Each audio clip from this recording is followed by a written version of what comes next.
Asikhulume ngomuthi wokubuyisa isithandwa sakho. Lo muthi bawubiza ngesikhafulo.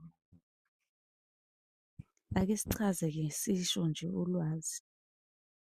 Isikhafulo umuthi osebenzisa ukubuyisa isithandwa, noma ngithi-ke umuthi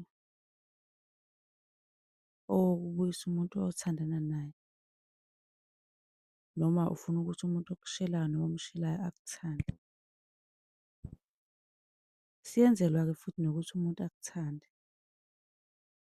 Kahle kahle singumuthi wokubuyisa isithando. Umbuzo uthi-ke senziwa kanjani? Isikhafulo senziwa ngemithi noma-ke ngeziwasho. Kanti-ke uma sithakwa kufakwa izinto ey'ningi isikhathi esiningi.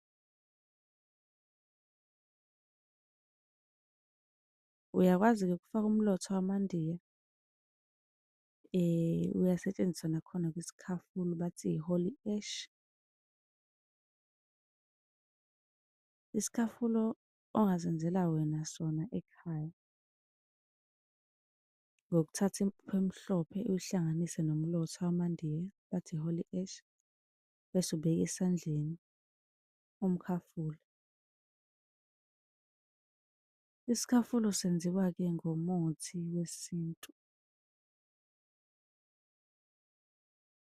Uma ungenankinga nokuzenzela wena, usebenzisa imithi le engizokutshena yona ukuze-ke uzokwazi ukuzenzela yona ekhaya. Ukuzenzela-ke isikhafulo uzodinga nayo imithi elandelayo. Uzulaza ithole, abakhongi, abangqongqozi, umkhaphalanga, umthunyelelwa, umzanelo, wozawoza, unginake, abaphaphi bephaphe nabekhubalo, sondeza, sehlula amanye, uzebuthi ikhubalo, umemeze obomvu, umemeze omhlophe, zifunele, umusa, umoya wezwe, umunyu, umhungu, umlotha wamandiya, holy ash ngike ngakusho. Wenza impuphu, wenze impuphu lo muthi, uwugxobe, uwuhlanganise bese-ke uthola amanzi olwandle, amanzi omfula, amanzi emvula, amanzi esiphethu. Ongawafaka-ke la manzi, ungawafaki nje omile. Bese uthola ibhodlela lakho-ke lika-500 ml. Uyakhafula ekuseni, emini, ntambama, ebusuku, uvuke ngo-12 ebusuku.